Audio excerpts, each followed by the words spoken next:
নমস্কার, সবাইকে স্বাগতম স্টোরি টেলার ঈশিতার আরো একটি নতুন রোমাঞ্চকর পর্বে। আমি ঈশিতা। আজ আপনাদের শোনাবো দিল্লি এনসিআর এর গাজিয়াবাদ শহরের বুক চিরে বেরিয়ে আসা এমন এক হাড়হিম করা শক্ত ঘটনা, যা শুনলে আপনার রাতের ঘুম উড়ে যেতে পারে।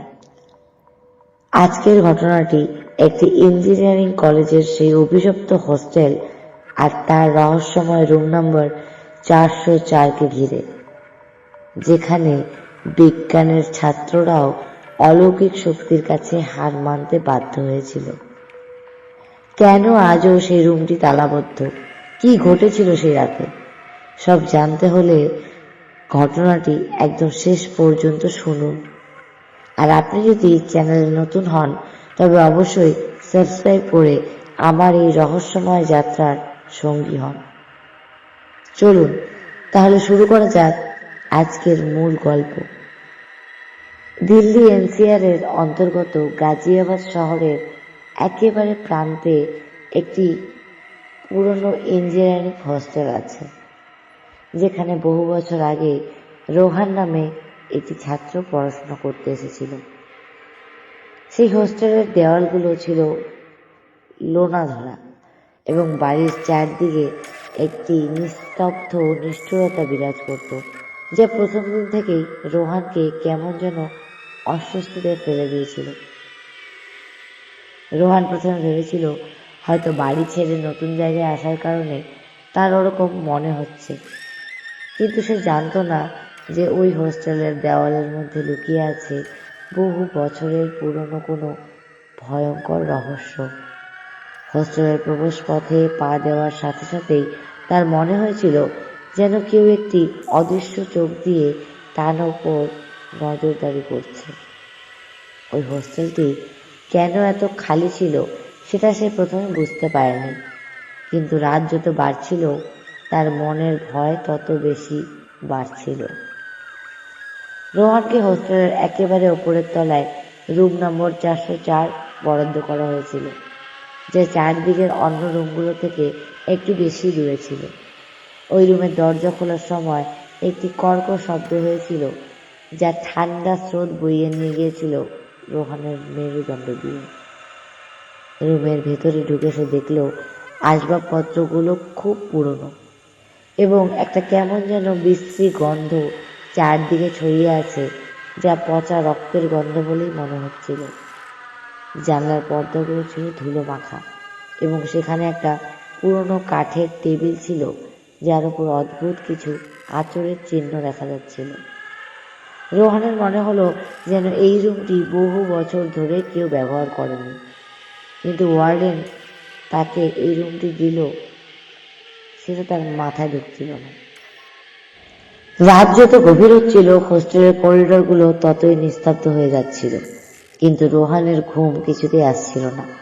হঠাৎ করে সে শুনতে পেল করিডোরে কেউ যেন খুব জোরে জোরে দৌড়ে বেড়াচ্ছে এবং সেই পায়ের শব্দও ঠিক তার দরজার কাছে এসে থেমে যাচ্ছে। সে ভেবেছিল হয়তো কোনো জুনিয়র ছাত্র দুষ্টামি করছে, তাই সে দরজা খুলে বাইরে তাকালো, কিন্তু বাইরে কেউ ছিল না, শুধু একটি ফিকে আলো জ্বলছিল। রোহান যখন দরজা বন্ধ করে ফিরে এলো, সে দেখল তার টেবিলের ওপর রাখা বইগুলো উল্টে গেছে। সে একটু আগেই গুছিয়ে রেখেছিল। তার মনে হলো রুমের মধ্যে এখন সে একলা নেই, অন্য কোনো একটা অদেখা শক্তি সেখানে উপস্থিত আছে এবং তাকে পরীক্ষা করে যাচ্ছে।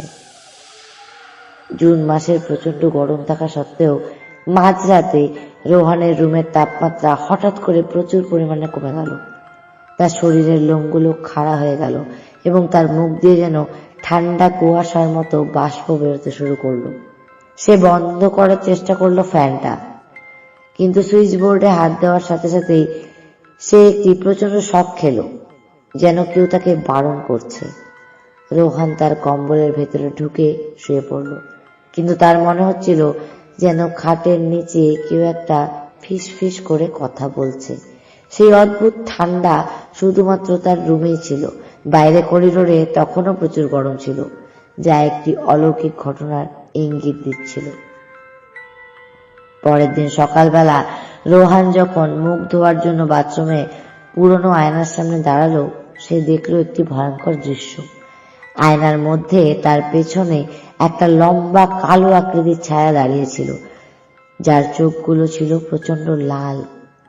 রোহান প্রচন্ড ভয় পেয়ে পিছনে পিছনে তাকালো, কিন্তু সেখানে তখন কেউ ছিল না, শুধুমাত্র একটা খালি দেওয়াল দাঁড়িয়েছিল।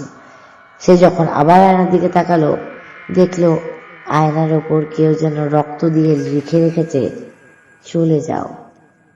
তার মনের মধ্যে একটি প্রচন্ড আতঙ্ক সৃষ্টি হলো এবং সে বুঝতে পারলো যে এই হোস্টেলে থাকা তার জন্য একেবারেই নিরাপদ নয়। রোহান যখন মেসে খাবার খেতে গেল, সেখানে কয়েকজন সিনিয়র ছাত্র তার দিকে কেমন যেন করুণভাবে তাকাচ্ছিল। একজন সিনিয়র ছাত্র, যার নাম ছিল আরিয়ান, সে রোহানের কাছে এসে বলল যে 404 নম্বর রুমে বেশি দিন থাকিস না, ওরা অভিশপ্ত।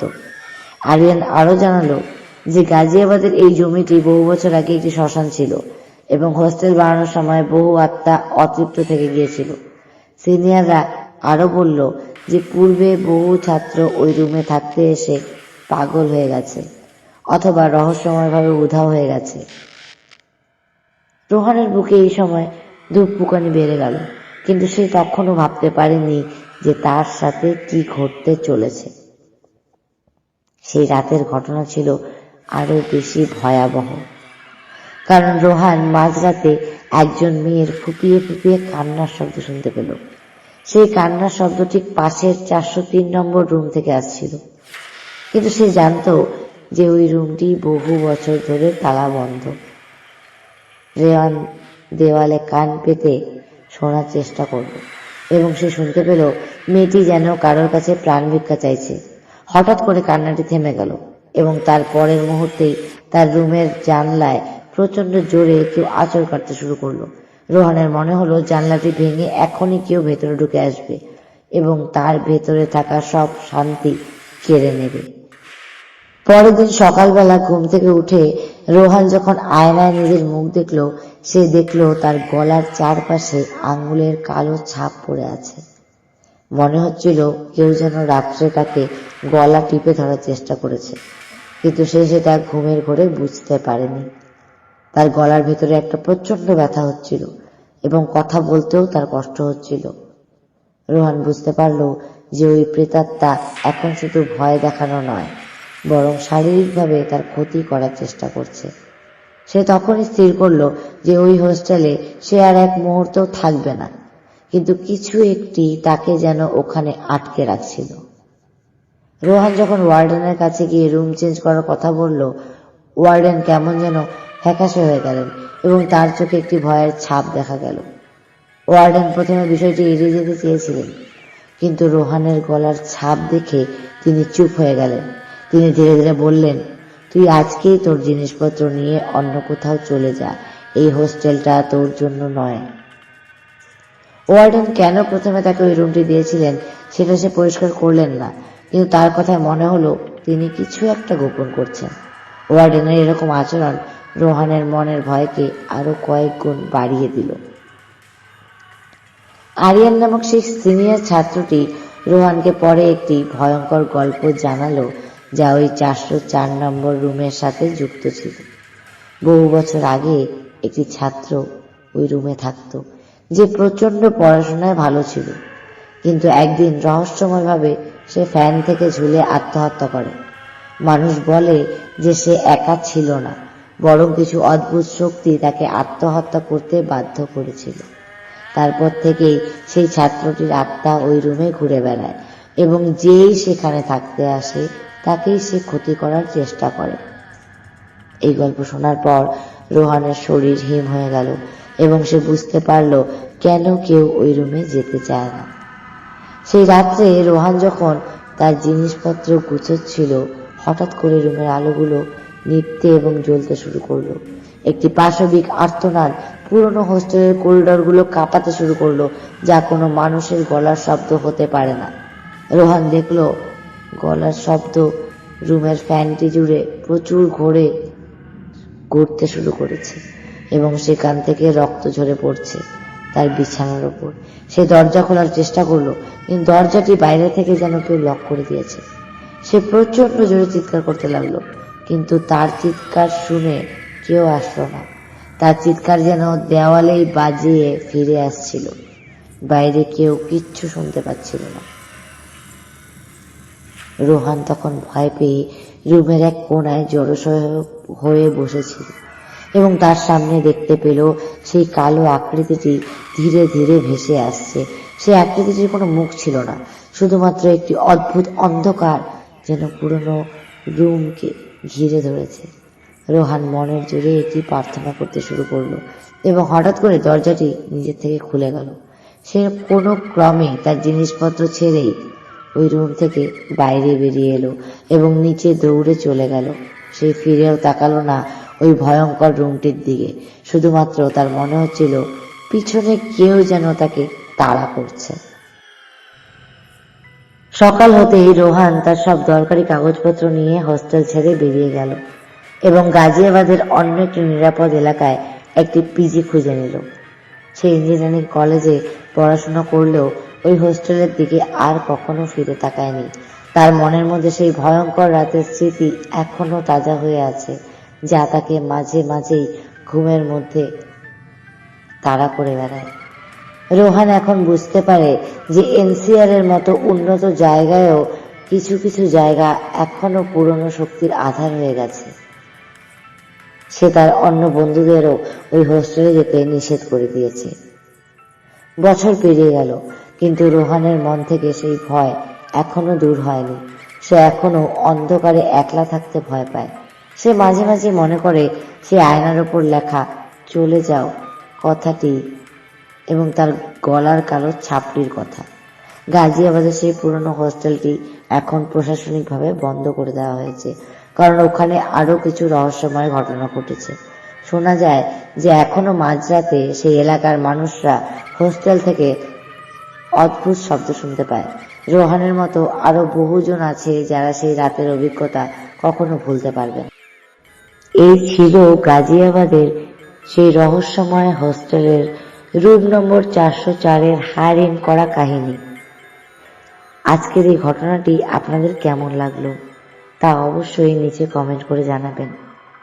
আপনাদের জীবনেও কি এমন কোনো অলৌকিক অভিজ্ঞতা আছে? থাকলে আমার সাথে শেয়ার করতে ভুলবেন না।